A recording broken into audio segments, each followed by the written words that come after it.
যারা মিথ্যা বলে ওদের সম্পর্ক হবে ইহুদিদের সঙ্গে, খ্রিস্টানদের সঙ্গে, নাসারাদের সঙ্গে।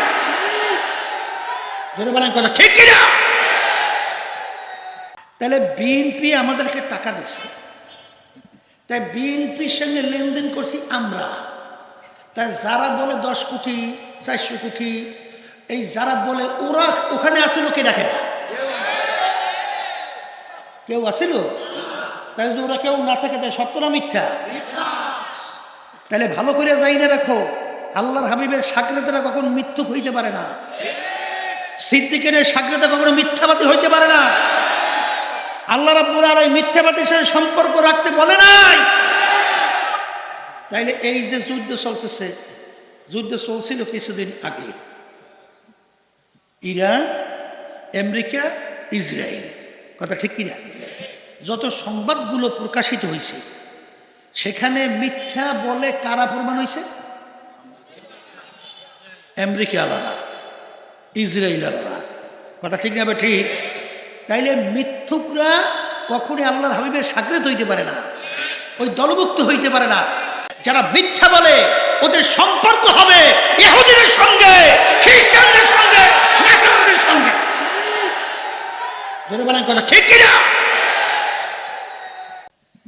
এক শ্রেণী বর্তমানে কিন্তু আছে নাম দেশে, হেরা হইলে মারেফতের দাবিদার।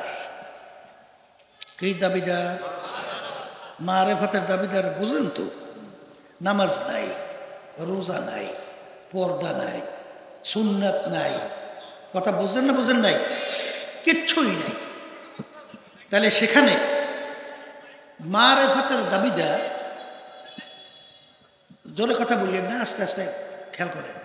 মারেফতের দাবিদার এরা বলে কালাম হলো 90,000। কালাম কয় হাজার? কালাম বুঝেন তো, আল্লাহর সঙ্গে যে আল্লাহ রাসূল সাল্লাল্লাহু আলাইহি ওয়াসাল্লাম কথা হয়েছে সংখ্যা কত? ওরা বলে 90,000। তা ওই মারেফতের দাবিদাররা এরা নাকি জানে 60,000, আর বাকি 30,000 নাকি জানি আমরা যারা শরিয়াতি আলেম। কথা বুঝছেন? আচ্ছা, আমার বাজানদেরকে বলি, আল্লাহ রাব্বুল আলামিন যখন তার রসুলের সঙ্গে কথা বলছেন তখন আল্লাহ এবং আল্লাহর রসুল ছাড়া দ্বিতীয় ওখানে কেউ ছিল? জিবরাইল আলাইহিস সালাম যাইতে পারছেন? তাহলে ছিল কে কে? আল্লাহ এবং আল্লাহর রসুল। তাহলে ওখানে আল্লাহর সঙ্গে আল্লাহর হাবিবের সঙ্গে কত কথা হয়েছে, এইটা ওই যারা বলে 90,000 ওই বেদাতি, ওরা ওখানে ছিল কে দেখে না?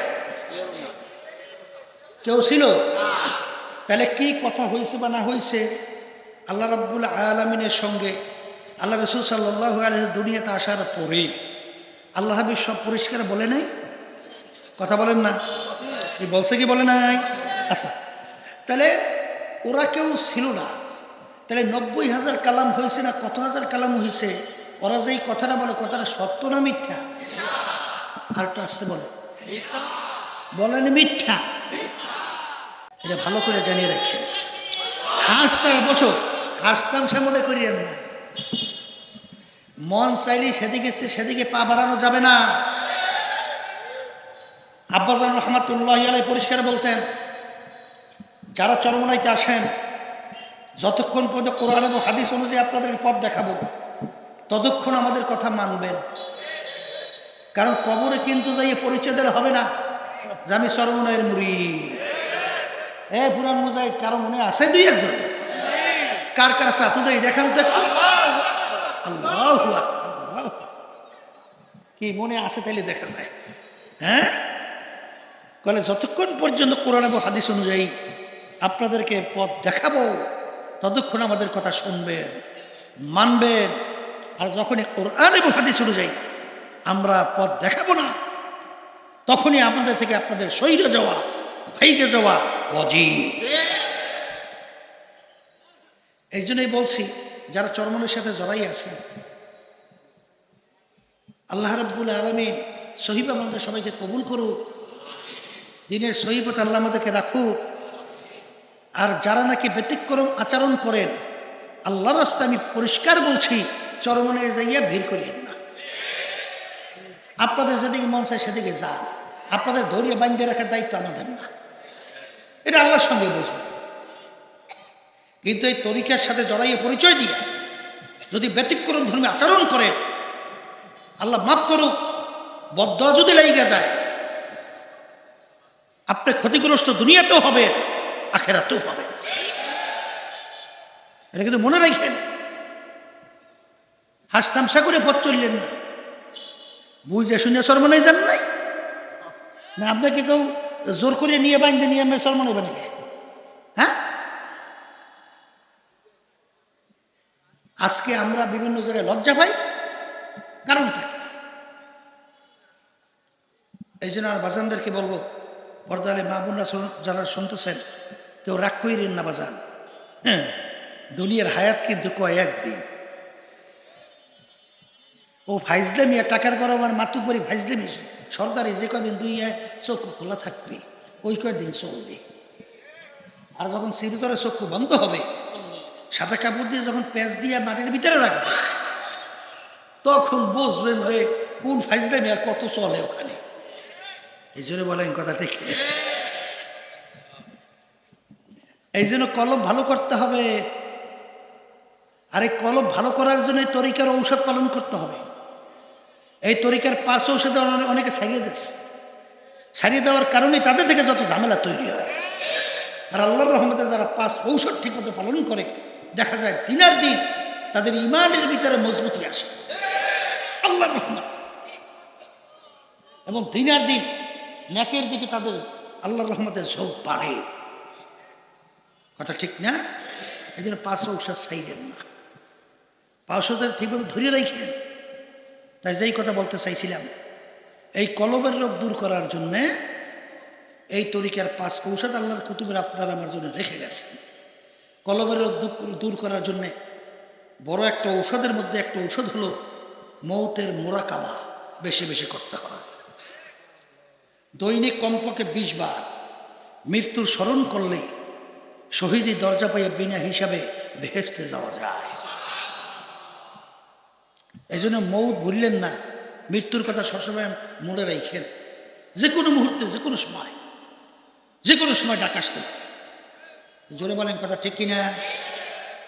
মৌত তো হবেই, কিন্তু কার কোন অবস্থায় হবে? এখানে এসে শুনতেছিলাম চরমনের 2 জন মুজাহিদ ইন্তেকাল করছে। তাদের মৌতের হালাত শুই না কলিজারা ঠান্ডা হয়ে যায়। একজনের শুনলাম যে বলছে, আল্লাহ তুমি আমাকে ইমান সহকারে জুমার দিন তুমি আমাকে মৌত দিও। সুন্নাত নামাজ পড়তেছে, জুমার 2 রাকাত হয়েছে, এরপরে আর দুনিয়াতে নাই। আর এক আল্লাহর বান্দা মুরব্বী মুজাহিদ, হ্যাঁ, খুব মুখলেসওয়ালা, ওই দেখবেন যত ঠিক নিয়ম অনুযায়ী আলহামদুলিল্লাহ তরিকা সবক এবং ঔষধ পালন করে চলছে, আল্লাহর মধ্যে মৌতের হালাতই আলাদা। হাজার হাজার ঘটনা আমাদের কানে আছে, হাজার হাজার ঘটনা। হ্যাঁ, তাই সেই কথা বলতে কালকে মাহফিল করলাম খুলনায়, দাদু বানা জানি কি নাম, সেখানে দেখাইতেছে হুজুর ওই যে আব্বাজান বয়ান করতেন, আমরাও বয়ান করি, ওই যে আল্লাহর বান্দা ইন্তেকালের আগে আগে এই অসুস্থ শোনার পরে জামাই মেয়ে আসছে শ্বশুরকে দেখার জন্য, আর মেয়ে আসছে বাপকে দেখার জন্য। তাই যেই জামাই এই জামকাল হুজুর এই জামাই কিন্তু এই জামাই কালকে আমাকে দেখাই। আল্লাহর বান্দা বলতেছে সবে সাদেক যখন হয়ে গেছে, হে আল্লাহর বান্দা, হে জামাই ওঠো, আজান দাও। আজানের শব্দ শুনি, আওয়াজ শুনি, আমি মালিকের দাওয়াতে রওনা করব। আল্লাহর বান্দা উঠে দেখে যে সবে সাদেক হয়ে গেছে। তিনি অজু টজু করে আজান দিতেছে আর খেয়াল সহকারে আজান শুনতেছে। ওদিকে মেয়ে পাশে বসিয়া কোরআনুল কারীম তেলাওয়াত করতেছে। তখন ইশারা করে বলে, আমাকে মেসওয়াক দাও। আল্লাহ নবী সাল্লাল্লাহু আলাইহি ওয়াসাল্লাম ইন্তেকালের আগে মেসওয়াক চাইছিল, মেসওয়াক করছে। মেসক করতেছে, খেয়াল সহকারে আজান শুনতেছে। এরপরই লা ইলাহা ইল্লাল্লাহু মুহাম্মাদুর রাসূলুল্লাহ, এই কথা বললে আল্লাহর বান্দা আর দুনিয়াতে নাই। জামাই আজান শেষ করে আইসে আর শ্বশুরকে পায় নাই। মান ক্বালা লা ইলাহা ইল্লাল্লাহ ফাদাখালাল জান্নাহ হাক্কান ফাদাখালাল জান্নাহ, যার শেষ হবে কালিমা বেহেশতের ভিতরে ঢুকে যাবে। আল্লাহ রাসূল সাল্লাল্লাহু আলাইহি ওয়াসাল্লাম বলেন, যার মৌত হবে ঈমান সহকারী সে বেহেশতে ঢুকে যাবে। এখন মৌত তো হবে ঠিক, কিন্তু কোন অবস্থায় হবে এইটা চিন্তা করিলে তারপর কবরের দিকে রওনা করিলে কে কোন সময় কখন রওনা করে এত কারো জানা নাই। ওই যে সানাউল্লাহ নুরি সাহেব রহমতুল্লাহি আলাই নারায়ণগঞ্জে তরিকার বড় খাদেম ছিল। এই তো কালকে শুনলাম আল্লাহর বান্দা দুনিয়াতে হঠাৎ নাই, বয়সও বেশি না। একই সময় আমাদের রাশেদ চমনের ছাত্রও ছিল।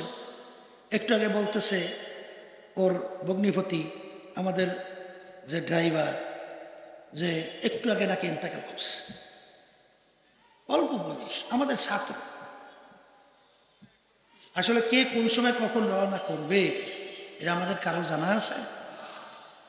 আর একবার দুনিয়া থেকে বিদায় নিয়ে কবরে গেলে আর ফেরত আসা যায়? তাই যেহেতু যায় না আর আশাও করা যায় না, এই জন্য বাজানদেরকে বলবো, পর্দালে মা বোনদেরকে বলবো, দলাদলি সারেন। হুব্বুদ দুনিয়ার আসকুল্লি খতিয়াতিন, সমস্ত গুনার মূলই হলো এই দুনিয়ার মুহাব্বত। আল্লাহর হাবিব সাল্লাল্লাহু আলাইহি ওয়াসাল্লাম বলেন, শেষ যুগের ভিতরে ঈমানদারদের ঈমানের উপরে মজবুত থাকা এত কষ্ট হবে, জ্বলন্ত একটা আগুনের আংটা হাতের মুঠার মধ্যে রাখতে যত কষ্ট হয় তার চেয়ে বেশি কষ্ট হবে ঈমানদারদের ঈমানের উপরে মজবুত থাকা। আল্লাহ রাসূল সাল্লাল্লাহু আলাইহি ওয়াসাল্লাম বলেন, যত কষ্ট হোক না কেন কিয়ামত পর্যন্ত আমার উম্মতদের মধ্যে একটা দল থাকবে, যত বিপদ মুসিবত তাদের উপরে আসুক না কেন তাদেরকে আল্লাহর ফজল ও করমে ঈমান থেকে সরাতে টলাতে পারবে না। আমার মালিকের কাছে দোয়া করেন, মালিক দয়াময় করে আপনি ওই কাতারের ভিতরে আমাদেরকে শামিল করে নেন। যত কষ্ট হোক না কেন আমাদের ঈমান যেন নষ্ট না হয়। এ দুনিয়াদার পাগল আমার বাবারা, কোন দুনিয়ার পাগল হইলাম, কোন দুনিয়ার সম্পদ সম্মানের পিছনে পড়লাম, কোন দুনিয়ার দলের পিছনে পড়লাম। একটু মাঝে মাঝে চিন্তা করো, মুরাকাবা করো, এরপর দুনিয়া থেকে বিদায় নিয়ে কবরের পথে চলো। কারণ বাজান রে, দুনিয়ার জিন্দেগি কিন্তু একটাই। একবার যদি কেউ দুনিয়ার থেকে বিদায় নিয়ে কবরে যাইয়া ঠগো, আর দ্বিতীয়বার জিতবার কিন্তু আর আশা না। এ আল্লাহর বান্দারা, কবরের যাত্রীরা, হে পর্দার আড়ালের মা বোনেরা, বাজার আমরা যারা ঈমান আনছি, মুসলমান দাবি করি, কোরআনুল কারীম কিন্তু নতুন আর নাজিল হবে না, নবীও কিন্তু আর দ্বিতীয় আসবে না। আহারে, আলিয়াউমা আকমালতু লাকুম দীনাকুম ওয়া আতমামতু আলাইকুম নি'মাতি ওয়া রাদিতু লাকুমুল ইসলাম দীনা। আরে পরীক্ষা তো দেওয়া লাগবে। ওয়ালা নাবলুওয়ান্নাকুম, আমার মালিক বলেন অবশ্যই অবশ্যই তোমাদেরকে আমি পরীক্ষা করবই করব। পরীক্ষা না দিয়া কেউ কিন্তু বেহেশতে যেতে পারবে না। কেমন পরীক্ষা আমার মালিক করবেন, কেমন বিপদে পড়া লাগতে পারে নবীরা পর্যন্ত এক পর্যায়ে 2 হাত মালিকের দরবারে উঠাইয়া বলতেছেন, মাতা নাসরুল্লাহ, হে আমার দয়ার মালিক, আপনার সাহায্য কোথায়? এই অবস্থা না পড়েই তোমরা ভেস্তে ঢুইকা গেলা, বাজান মালিক কিন্তু পরীক্ষা করবেই করবে। এই জন্য আমার ভাইদেরকে বলবো, কোরআনুল কারীম কিন্তু আর নতুন নাজিল হবে না, নবীও কিন্তু আর আসবে না। আলিয়াউমা আকমালতু লাকুম দীনাকুম ওয়া আতমামতু আলাইকুম নি'মাতি ওয়া রাদিতু লাকুমুল ইসলাম দীনা। দিন কিন্তু পরিপূর্ণ। বাজান আমরা রাজনীতি পথ বড় পিচ্ছিল, বড় কাটাযুক্ত, বড় ঝামেলার পথ। এমনকি রাজনীতির ব্যাপারে দেখা যায় অনেক আপন লোক পর্যন্ত পর হইয়া যায়, আরে অনেক মহব্বতী লোক পর্যন্ত দুশ্মন হয়ে যায়। তারপরে এই পথ কেন ছাড়ি না? নামাজ পড়ি আমার মালিকের হুকুম পালন করার জন্যে। আমার মালিক বলেন, আকিমুস সালাত, তোমরা নামাজকে প্রতিষ্ঠা করো। ওই রব্বুল আলামিন তো কোরআনুল কারীমের ভিতরে বলেন, আকিমুদ্দিন, তোমরা দিনকে প্রতিষ্ঠা করো। ইন্নাদ-দীনা ইনদাল্লাহিল ইসলাম, আমার মালিকের কাছে একমাত্র গ্রহণযোগ্য নীতি আদর্শের নাম হলো ইসলাম। কারণ বাজার জানি এই পথে বড় কাটা, এই পথ বড় পিচ্ছিল, এই পথ বড় ঝামেলা, তারপরও কেন ছাড়ি না? মালিক যদি জিজ্ঞাসা করেন, আমার আব্বাজান বলতেন, ফজলুল করিম, আমার জমিনে আমার দিন বাস্তবায়নের জন্যে রাষ্ট্রীয় পর্যায় পর্যন্ত তুমি কি চেষ্টা করে আসছো? তখন আর বলতে পারি, মালিক সাধ্য শক্তি অনুযায়ী চেষ্টা করছিলাম। নালে এইবার যদি শুধু ক্ষমতার জন্যই, কিছু 2-1 এমপি হওয়ার জন্যে, যদি মন্ত্রী হওয়ার জন্য, কিছু সম্পদের জন্য, সম্মানের জন্যই যদি রাজনীতি করতাম, তাহলে এই 2026-এর নির্বাচনে অনেক এমপি পাওয়ার কিন্তু সুযোগ ছিল, এমনকি মন্ত্রিত্ব পাওয়ার সুযোগ ছিল, এমনকি বাজান অনেক অর্থে পাওয়ার সুযোগ ছিল। কিন্তু বাজানরে যখন দেখলাম এই পথে যদি হাঁটি, আমার আল্লাহ বেজার হইয়া যাবে। আমার আল্লাহ যেখানে বেজার হবে, সেখানে যদি সব কিছু দুনিয়া পায়ের পাশেও ফেলানো হয়, আমার মালিককে বাজার করা যাবে না। এই জন্যই পথে হাঁটতে পারি না। নালে ক্ষমতার দ্বার প্রান্তে যাইয়াও কোনো পাগল ছাড়া কি ওই পথ থেকে ফিরে আসে? কারণ বাজান রে, রাজনীতি করি আল্লাহর রাজি খুশির জন্য, পীর মুরিদি করি আল্লাহর রাজি খুশির জন্য, আল্লাহ ওয়াজ নসিহত করি আল্লাহর রাজি খুশির জন্য। বাজার রে, সব কিছু চেষ্টা করি আল্লাহর রাজি খুশি করার জন্য, কিন্তু যেখানে আমার মালিক বেজার, সেখানে পথ সামনে চলা যায় না। কি হবে তা জানি না। যদি আমাদের ছেলেও পাশে না থাকে, মেয়েও পাশে না থাকে, স্ত্রীও যদি পাশে না থাকে, না কোনো চিন্তা নাই। হারে মাল্লাহুল মাওলা ফালাহুল কুল, যেই বন্দাবান্দির জন্য আমার মাওলা হইয়া যাবে, ওই বন্দাবান্দির জন্য আমার মাওলা সব কিছু করে ব্যবস্থা করে দেবে।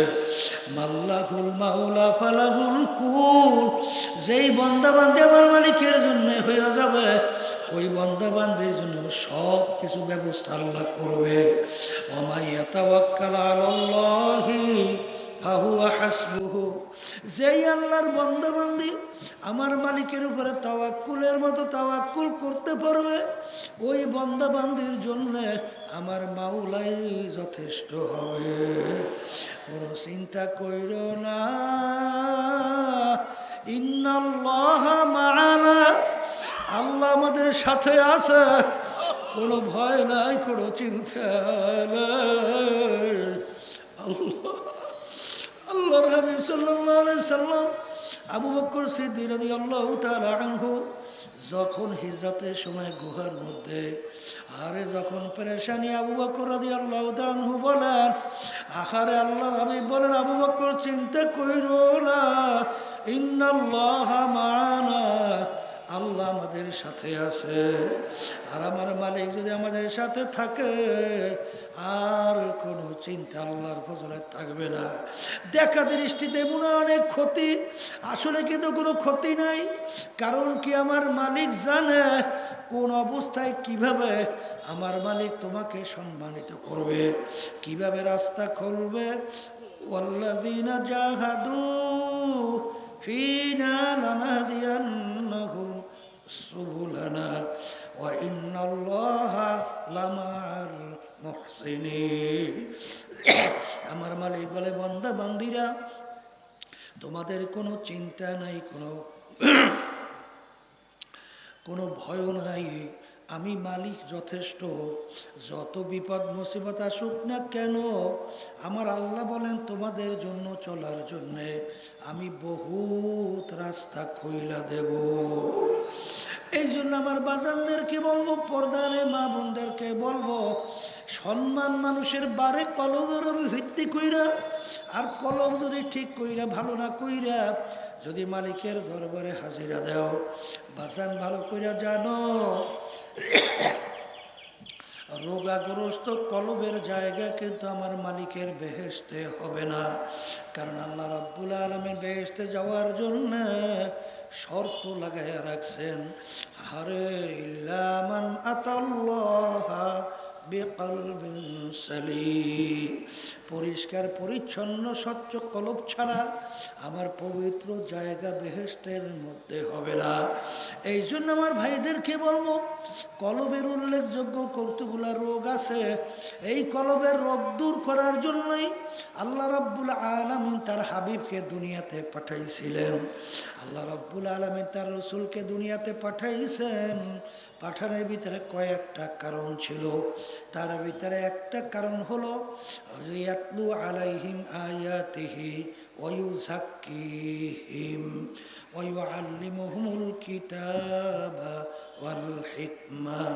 আল্লাহ রাব্বুল আলামিন তার রাসূলকে দুনিয়াতে পাঠাইছেন। পাঠানোর কারণের ভিতরে একটা কারণ হলো আল্লাহর হাবিব তার উম্মতদের ওই কলবকে পরিষ্কার করাইবে।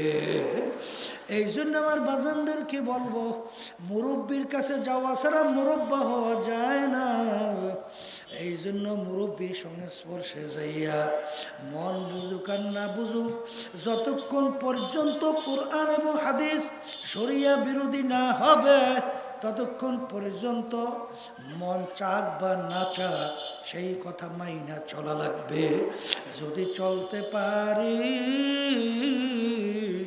আল্লাহর ফজল করমে তোমার আমার জন্য কামিয়াব অপেক্ষা করতেছে। বাজান তালাশ করলে, ইতিহাস পড়লে দেখবেন, বলকের বাদশাহ ইব্রাহিম বিন আদহাম রহমাতুল্লাহ আলাইহি, বাজান রাস্তার ফকির মুসাফির বাদশার রাজ দরবারে যাইয়া বলতেছেন, বাদশারে আমি আপনার এই মুসাফির খানায় একটু থাকতে চাই। বাদশা বলে, ওরে বোকা, এইটা হলো আমার রাজ সিংহাসন, এইটা হলো আমার স্থায়ী বাড়ি, এইটাকে তুই মুসাফির খানা বানাইছো, তুই তো আমার ইজ্জত নষ্ট করছো। তখন মুসাফির বলে, বাদশা রে ভুল হইলে মাপ চাই। স্থায়ী বাড়ি কাকে বলে, মুসাফির খানা কাকে বলে? তখন বাদশা বলে, বাড়ির দরজায় ঘর দেখছো, দেখছি, ওইটা হইল মুসাফির খানা। হুজুর ওইটার পরিচয় কি? কলে রাস্তায় পথিক চলতেছে, রাত্রি হয়ে গেল, অস্থায়ীভাবে রাত্রি যাপন করলো, পরদিন ভরে উঠে তার গন্তব্যের দিকে সে চইলা যায়। এইভাবে অস্থায়ীভাবে আসে যায়, তাকে বলা হয় মুসাফির খানা। হুজুর স্থায়ী বাড়ি কাকে বলেন? বলে যেখানে সব সময়ের জন্য মানুষ থাকে। তখন মুসাফির প্রশ্ন করে, তাহলে হুজুর, তাহলে দুনিয়া সৃষ্টির পর থেকে মনে হয় আপনি এই বাড়িতেই ছিলেন। তখন বাচ্চা বলে, ওরে পাগল মুসাফির, না না, আল্লাহ, আমার আগে ছিল আমার আব্বা। কলে হুজুর আপনার আব্বা কোথায়? কলে সে তো কবরে চলে গেছে। বাদশা বলে মুসাফির, আমার আগে ছিল আমার আব্বা, সে কোথায়? সেও তো কবরে চলে গেছে। বলে হুজুর সে কি আসবে না? বলে না, সেও আর কোনোদিন আসবে না। আপনার আব্বার আগে কে ছিল? আমার দাদা ছিল, সে কোথায়? সেও তো কবরে চলে গেছে। বলে সেও কি আসবে না? না, সেও কোনোদিন আসবে না। তখন মুসাফির বলে বাচ্চা রে, তাহলে আপনি মনে হয় চিরজীবন থাকবেন। তখন বাচ্চা বলে পরে পাগল মুসাফির, কুল্লু নাফসিন যায়িকাতুল মাউত, মানুষ মরণশীল, আমিও একদিন দুনিয়া থেকে বিদায় নিয়ে কবরে চলে যাব। বলে আপনিও কি আসবেন না? নাও আমার, আমিও আর কোনোদিন আসবো না। তখন মুসাফির বলে বাচ্চারে, আপনি আমাকে বলছেন বোকা, আসলে বড় বোকা তো আপনি। ও বাচ্চা, আপনার বাড়ির দরজায় মুসাফির খানা, একবার মানুষ থাইকা চইলা গেলে আবার এসে ইচ্ছা করলে থাকতে পারবে। কিন্তু আপনার এই মুসাফির খানা থেকে যদি একবার কেউ বের হইয়া যায় আর কোনো দিন আসে না। আরে মুসাফির হাম সবাই কবর আখের ঠিকানা, कोई आगे रवाना है, कोई पीछे रवाना। বলার সঙ্গে সঙ্গে বাচ্চার চিন্তার পরিবর্তন ঘটে গেল। আমি এই বাদশাহী দিয়া কি করব? আমি এই অট্টালিকা দিয়া কি করব? আমি এই সম্পদ দিয়া কি করব? আমি এই সম্মান দিয়া কি করব? এ তো দেখতে না দেখতে শেষ হয়ে যায়। এই চিন্তা কইরা তিনি স্থায়ী বাড়ি, বেহেশতের শান্তি তালাশ করার জন্যে বের হইয়া গেল। এরপর মুরব্বির কাছে গেল। মুরব্বির কাছে যাওয়ার পরে এমনভাবে তাকে কেঁচা শুরু করলো, আরে বাদশা বলকের ইব্রাহিম তাকে লাকড়ি টানার দায়িত্ব দিল, এমনকি মেথরের দায়িত্ব দিল, অর্থাৎ বাদশাহী ভুলাবার জন্যে, কলব পরিষ্কার করার জন্যে, তাকাব্বুরি দূর করার জন্যে, হিংসা দূর করার জন্যে, হব্বেজা হব্বেমান দূর করার জন্যে, অজব দূর করার জন্যে, রাগ দূর করার জন্যে, দুনিয়ার মোহাব্বত দূর করার জন্যে, গিবার শেখায়ত থেকে বাঁচার জন্যে, এক কথায় কলবের রোগগুলা দূর করার জন্যে। এক পর্যায়ে এমনভাবে আল্লাহর ফজল করবে মুরব্বা হয়ে গেল, কিয়ামত পর্যন্ত মানুষ তার নাম শ্রদ্ধা সহকারে স্মরণ করতে থাকবে। এই জন্য আমার বাজানদেরকে বলবো, পর্দালে মা বোনদেরকে বলবো, খোদা না কাজটা যদি কলবকে পরিষ্কার না কইরা দুনিয়ার থেকে বিদায় নিয়ে কবরে যাও, আমার মালিকের সামনে হাজিরা দাও। আমার মালিক বলে, এ ফেরেশতারা, আমি বন্দা বান্দিকে বড় শখ কইরা বানাইছিলাম এবং ওদেরকে আমি হুকুম করছিলাম এইভাবে চলবি, এইভাবে করবি, এই পথে চলবি না, এই পথে চলবি, এইটা করবি, এইটা করবি না। এইটা জানাবার জন্যে আমি অসংখ্য আমার নবী রসুল পাঠাইছি। শেষ আমার রসুল পাঠাইলাম মুহাম্মাদুর রাসূলুল্লাহ সাল্লাল্লাহু আলাইহি ওয়াসাল্লাম। আমার হাবিব ওদেরকে দাওয়াত দেশে বুঝাইছে, বুঝাবার পরেও ওরা কালবে সালিম নিয়ে আমার দরবারে আসে নাই। আমার আব্বাজান প্রায় বলতেন, বাজান রে, নতুন দুলা মেয়া তার জন্য কত সুন্দর ফুলের বিছানা তৈরি করলো, নতুন বিছানায় আসবে, নতুন দুলা মেয়া আসবে আর নতুন বিছানায় জায়গা দিয়ে দিবে। কিন্তু দুলা মেয়ের এমন পেট খারাপ হয়ে গেল, পানির মতো বাথরুম হয়, তখন আফসোস করে, আফসোস, নতুন দুলা মেয়ের জন্য কত সুন্দর ফুলের বিছানায় সাজে সজ্জিত করছিলাম, আসবে, নতুন বিছানায় জায়গা দেব, কিন্তু এমন তার রোগ হয়ে গেল, এই অবস্থায় নতুন বিছানায় জায়গা দেওয়া যাবে না, তাড়াতাড়ি নিয়ে যাও হসপিটালে চিকিৎসার জন্য। আফসোস আফসোস, আমার মালিক তোমাকে আমাকে বানায়া, আমার মালিক এমন সুসজ্জিত বেহেশত তৈরি করছেন যে শান্তি কেউ কোনোদিন দেখে নাই, শোনেও নাই, কল্পনাও আসে নাই। একবার যদি কেউ ঢোকে কোনোদিন আর বের করা হবে না। কিন্তু আমার মালিক শর্ত লাগাইছেন, ইল্লা মান আতাল্লাহ বিকলবিন সালিম, পরিষ্কার কলব ছাড়া আমার পবিত্র জায়গা বেহেশতের মধ্যে হবে না। যদি কেউ কলবের রোগ নিয়ে আমার মালিকের দরবারে হাজিরা দাও, আমার মালিক ফেরেশতাদেরকে বলবে আফসোস, ওদেরকে বলছিলাম কালবে সালিম নিয়ে আসার জন্য। ওরা যখন রোগাগ্রস্ত কলব নিয়ে আসে, এই রোগাগ্রস্ত কলব আমার পবিত্র জায়গা বেহেশতের মধ্যে দেওয়া যাবে না। ওদের জন্য চিকিৎসার জায়গা বানায় রাখছি, হসপিটালের নাম হলো জাহান্নাম। আল্লাহ, আপনি আমাকে আমাদের সবাইকে মাফ কইরা দিয়ে, আমার মালিক বলে ফেরেশতারা ফাগুল্লু, ওদেরকে বান্ধ,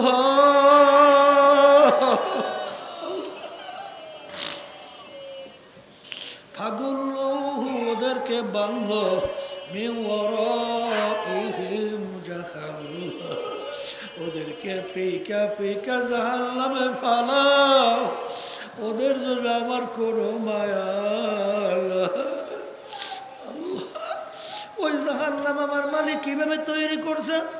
আখারে জাহান্নামের আগুন আমার মালিক তৈরি করার পরে ফেরেশতারা এই আগুনে হবে না, হবে না। আল্লাহর হাবিব বলেন, কোন মোল্লা মৌলবীর কথা না, আল্লাহর হাবিব বলে জাহান্নামের আগুন ফেরেশতারা তেজ করতে করতে 1000 বছর পর্যন্ত আগুন তেজ করতে করতে হাত্তা মাররাত, আগুন একেবারে লাল টকটকে হয়ে গেল। আল্লাহ রাব্বুল আলামিন বলে এই আগুনে হবে না। আমি ওর বিচার চাইয়া চাইয়া দেখি আমার সমস্ত নেয়ামত ভোগ করে ওরা দুনিয়ায় বাইচা ছিল। আমার দেওয়া নেয়ামত চক্ষু দিয়া দেখছে, আমার দেওয়া নেয়ামত জিহ্বা দিয়া কথা বলছে, আমার দেওয়া নেয়ামত হারে ব্রেন দিয়া পড়াশোনা করছে, ব্যবসা বাণিজ্য কইরা সম্পদ গুছাইছে, 5 তলা 10 তলা বিল্ডিং বানাইছে। আমার দেওয়া নেয়ামত হাত দিয়া কাজ করছে, পাও দিয়া হাঁটছে। আমার দেওয়া সমস্ত নেয়ামত ভোগ কইরা আমার হুকুম মানে নাই, এই আগুনে হবে না, আগুন আরো তেজ করো। আবার 1000 বছর পর্যন্ত আগুন তেজ করতে করতে আগুন একেবারে সাদা দবদবে হইয়া গেল। আমার মালিক বলে এই আগুনে হবে না, হবে আরো তেজ করো। আবার 1000 বছর পর্যন্ত আগুন তেজ করতে করতে আগুন একেবারে অন্ধকার কালো, অমাবস্যার চেয়েও কালো হয়ে গেল। জাহান্নামের আগুন একরকম কালো অবস্থায় আছে। এখন ওই আগুন সম্পর্কে আমার মালিক কোরআনুল কারীমের ভিতরে বলেন, নারুল্লাহিল মুকাদাতুল্লাতী তাত্তালিউ আলাল আফইদা, জাহান্নামের আগুন এমন তেজের আগুন হবে, শরীরের যে কোনো জায়গা লাগার সঙ্গে সঙ্গে ওই আগুন যাইয়া কলিজা পর্যন্ত পৌঁছে যাবে। আল্লাহ, আপনি আমাকে আমাদের সবাইকে মাফ করে দিয়ে, বাজার আমি বলি নাই, আল্লাহ রাসূল সাল্লাল্লাহু আলাইহি ওয়াসাল্লাম শুনাইছেন, সাহাবায়ে কেরাম শুনাইছেন, তাবিঈনরা শুনাইছেন, তাবিঈনরা শুনাইছেন, উলামায়ে মুতাকাদ্দিমিনরা শুনাইছেন, উলামায়ে মুতাকাদ্দিমিনরা শুনাইছেন, হাত্তা কাল এখন পর্যন্ত সম্পূর্ণ হক্কানি উলামায়ে কেরাম শুনাইতে আছে। কে মানবেন কে মানবেন না জানি না, তবে উলামায়ে কেরামদের দায়িত্ব, ওমা আলাইনা ইল্লাল বালাগ, আমাদের দায়িত্ব তোমাদের কাছে পৌঁছে দেওয়া। কে মানবা কে না মানবা না এটা বুঝবা আল্লাহর সঙ্গে। তবে হে কবরের যাত্রীরা, যার কপাল ভালো, দুনিয়ায় থাকা অবস্থায় চিন্তা ভাবনা কইরা কলবে সালিম তৈরি কইরা আল্লাহর হুকুম নবীর তরিকা অনুযায়ী চইরা তারপর দুনিয়া থেকে বিদায় নিয়ে কবরের পথে চলবে। আর যাদের কপালে খারাপ, যাদের কপাল পুইরা গেছে, তারা আমাদের কথার কোনো মূল্য দেবে না, উলামায়ে কেরাম হক্কানির কথার কোনো গুরুত্ব দেবে না, কোরআন এবং হাদিসের কোনো গুরুত্ব দিবে না। তখন তারা বেপথে হাঁটতে থাকবে। এই জন্য বাজানদেরকে বলবো, আজকে সূর্য গরমের দিনে দেখো শরীরের ভিতরে বেশি উঠে যায়। 9,30,00,000 মাইল দূর থেকে সূর্য যখন ঠান্ডা জমিনে তাপ দেয়, এই তাপে তুমি আর আমি সহ্য করতে পারি না, অস্থির হইয়া ছায়ার নিচে দৌড়াই। এই কবরের যাত্রীরা, কিয়ামতের ময়দানে আমার মালিক, আখারে ওই কিয়ামতের ময়দানে সূর্য আমার মালিক 1 হাত বা 1.5 হাত মাথার উপরে উব্বুর কইরা ছাইরা দেবে। কিয়ামতের ময়দানে ঘর নাই, বাড়ি নাই, গাছ নাই, পানিও নাই, বাগুনটাও কোনো জায়গা নাই।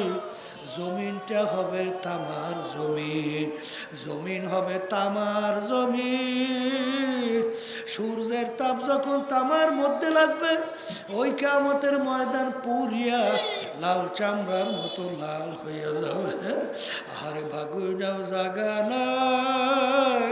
সূর্যের তাপে নাফরমানদের তালুটা টাস টাস কইরা ফাইটা মগজগুলা টকবক করে ভাতের মতো উতলাইয়া বাইয়া বাইয়া পড়তে থাকবে।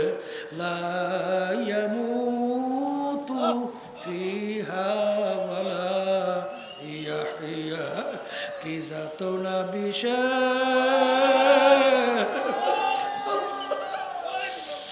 বুঝিবে সে কি, কবু আসিবি সে দংশিনী যারে। এ দুনিয়াদার বড় লোক আমার বাবারা, হে আরাম প্রিয় আমার বাবারা, হে পর্দার আড়ালের মা বোনেরা, যারা কোরআন এবং হাদিস বিশ্বাস করো, যারা আল্লাহর উপরে ঈমান আনছো, যারা আল্লাহর হাবিবের উপরে ঈমান আনছো, এই ঘটনাও কিন্তু সব সত্য। এ দুনিয়াদার পাগল আমার বাবারা, এরপরে যদি মন না বুঝে, মাঝে মাঝে দুনিয়ার আগুনের ভিতরে একটু আঙ্গুল ঢুকাও, দেখো কয় মিনিটে আগুনে আঙ্গুল রাখতে পারো। দেখবে 1 মিনিট আঙ্গুল রাখার শক্তি কোনো মানুষের নাই। আর জাহান্নামের আগুন, আল্লাহ রাসূল সাল্লাল্লাহু আলাইহি ওয়াসাল্লাম বলেন, দুনিয়ার আগুনের চেয়ে 70 গুণ তেজের আগুন হবে। ওই আগুনে এমন তেজের হবে, শরীরের যে কোনো জায়গায় লাগবে, কলিজা পর্যন্ত পৌঁছে যাবে। আখারে আল্লাহ আল্লাহ আল্লাহ, আল্লাহ রাব্বুল আলামিন কুরআনুল কারীমের ভিতরে বলেন, কুল্লামা নাদিজাত জুলুদুহুম বাদদালনাহুম জুলুদান গায়রাহা। আমার মালিক আমার আল্লাহ বলে, জাহান্নামীরা জাহান্নামের আগুনে জ্বলতে জ্বলতে ওদের শরীরের চামড়াটা শরীর থেকে পৃথক হইয়া জমিনের ভিতরে ধারাস করিয়া পড়িয়া যাবে। আল্লাহ লা ইয়ামুতু ফিহা ওয়ালা ইয়াহইয়া। এত কষ্টের পরে মানুষ মরবেও না, বাঁচবেও না। এ দুনিয়াদার পাগল, আজকে তুমি আর আমি শীতের মধ্যে লেপ কম্বল মুড়া দিয়ে ঘুমাই, কিয়ামতের ময়দান আহারে জাহান্নামের মধ্যে আমার মালিক লেপ তোষকের ব্যবস্থাও রাখবে। অমিন জাহান্নামা মিহাদুন ওয়ামিন ফাওকিহিম গওয়াত। আমার মালিক বলে, ফেরেশতারা আরে ওদেরকে তুলাতে সালাম, ওরা বালিশ বানাইবে, তোষক বানাই, ল্যাব বানাইয়া ঠান্ডার ভিতরে বালিশ মাথার নিচে দিয়া তোষক লাইছে ল্যাব মুড়া দিয়া ঘুমাইবে। কিন্তু ফজরে মুয়াজ্জিন আযান দেয়, ল্যাব কম্বলটাই না ঘুমা। আমার হুকুম পালন করতে মসজিদের নামাজে যায় নাই। আরে ওদেরকে নিয়ে জাহান্নামের তোষকে শোয়াও, আর এরপরে জাহান্নামের ল্যাব গায়ের উপরে দাও। জাহান্নামের ল্যাব তোষক দুনিয়ার তুলার হবে না, জাহান্নামের ল্যাব তোষক হবে জাহান্নামের আগুনের কয়লা দিয়া। আরে আমার মালিক বলবেন, এখন জাহান্নামের ল্যাব তোষকের চতুর্পাশ দিয়ে আটকাইয়া দাও, এরপরে জাহান্নামের আগুন ল্যাব তোষকে ধরাইয়া দাও। আল্লাহ আমাকে আমাদের সবাইকে মাফ কইরা দিয়ে। এই জন্য আমার বাজানদেরকে বলবো, পর্দা আলেম মা বোনদেরকে বলবো, যেই মামলার তদবির নাই ওই মামলারও কিন্তু খালাস না। এই জন্য আল্লাহর নবীর ইতিহাস পড়লে দেখবে, সাহাবায়ে কেরামদের ইতিহাস পড়লে দেখবে, তারা কাঁদতে কাঁদতে আমার মালিকের কবরে চলে গেছে। আর চোখের পানি ছাড়া জাহান্নামের আগুন ঠান্ডা হবে না। আমার মালিক বন্দাবান্দির চোখের পানি সহ্য করতে পারে না। বন্দাবান্দি যখন গুনার কথা মনে কইরা, জাহান্নামের কথা মনে কইরা, যখন মালিকের আযাব গজবের মনে কইরা, যখন দুই চোখ দিয়া পানি ছাড়বে, আল্লাহর হাবিব বলেন, মান বাকা মিন খাশিয়াতিল্লাহ হারামাল্লাহু তিলকাল আইনা আলান নার। যেই চক্ষু আমার মাওলার ভয় কাঁদবে, ওই চক্ষুর জন্য জাহান্নামের আগুন হারাম কইরা দেবে। এ কপাল পোড়ারা, গুনার পর গুনাহ কইরা যাইতেছি, কই জাহান্নামের কথা মনে কইরা, আমার মালিকের আযাব গজবের কথা মনে কইরা কেন তোমার চোখে পানি আসে না? বুঝতে হবে কপাল পড়ছে। আল্লাহর হাবিব বলেন, ইবকু ইবকু ফাইল্লাম তাবকু ফাতাবাকু। হে আমার উম্মতরা, কান্দো কান্দো, কান্না না আসলে কান্নার ভান ধরো। আল্লাহ রাব্বুল আলামিন বলে, হে আমার বান্দা বান্দিরা, ফালিয়াদহাকু কালিলাহু ওয়ালিয়াবকু কাসীরা। হে আমার বান্দা বান্দিরা, বেশি বেশি কান্দো, কম কম হাসো। এই জন্য আল্লাহর ওলিদের ইতিহাস পড়লে দেখবেন, সাহাবায়ে কেরামদের ইতিহাস পড়লে দেখবেন, তারা কাঁদতে কাঁদতে তারপর আমার মাওলার কবরে চলে গেছে। ওমর ফারুক রাদিয়াল্লাহু তাআলা আনহু, তার ইতিহাস পড়লে দেখবেন, কাঁদতে কাঁদতে গালের ভিতরে দাগও পড়ে গেছিল। আল্লাহর ওলিদের ইতিহাস পড়লে দেখবেন, আমাদের এই তরিকার মুরব্বী রশিদ আহমদ কামগি রহমাতুল্লাহ আলাইহি কাঁদতে কাঁদতে বুড়া বয়সে অন্ধ হয়ে গেছিল। আসলে বাজান রে, দুনিয়ার পরিচয় পাওয়ার কারণে আজকে দুনিয়ার জন্য পাগল, সম্পদের জন্য পাগল, সম্মানের জন্য পাগল। আর যারা আখেরাতের পরিচয় পাইছে, তারা আখেরাতের কামাই সম্বল কামাই করার জন্য পাগল, তারা আল্লাহকে রাজি খুশি করার জন্য পাগল, তারা বেহেশতে যাওয়ার জন্য পাগল, জাহান্নাম থেকে বাঁচার জন্য পাগল। আমার মালিক বড় দয়ার, বড় মায়ার। আমার মালিক যখন মাহফিলে নিয়ে আসছেন, আমার মালিক বড় দয়ার, বড় মায়ার। দু চোখের পানি ছাইরা আমার মালিকের কাছে দোয়া করো। আমার মালিকের কাছে দোয়ার মতো দোয়া যদি করতে পারো, আমার মালিক তোমাকে আমাকে জাহান্নামে ফালাবে না, শয়তানের হাতে সুপর্দ করবে। আমার মালিক তোমাকে আমাকে ধোয়াইয়া পোষাইয়া তার কুদরতে কোলের মধ্যে জাগা না দিয়া পারবে না। এ মুসাফির বন্ধ গাঠুরি, বহুদূরে ঠিকানা, মুসাফির বন্ধু গাটুরে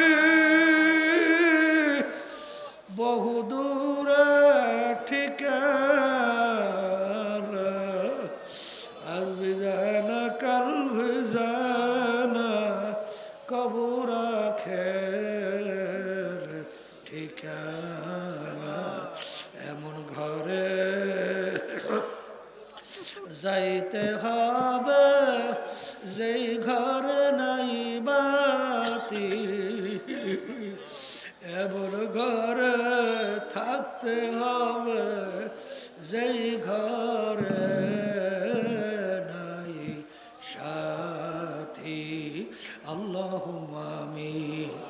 এ ঘরের মেয়ে লোকের হাত উঠাও, গুনার কথা মনে করো, দু চোখের পানি ফেলা, আমার মালিকের দরবারে কান্দ আর মালিকের দরবারে মাপ চাও।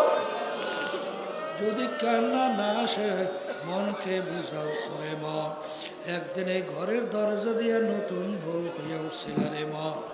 কত মেয়ে লোকে শরবত খাওয়াইল, কত মেয়ে লোকে বাতাস করলো, আবার এমন একটা দিন আসবে এই ঘরের দরজা দিয়া মরা লাশ হইয়া বের হওয়া। ছেলে কানবে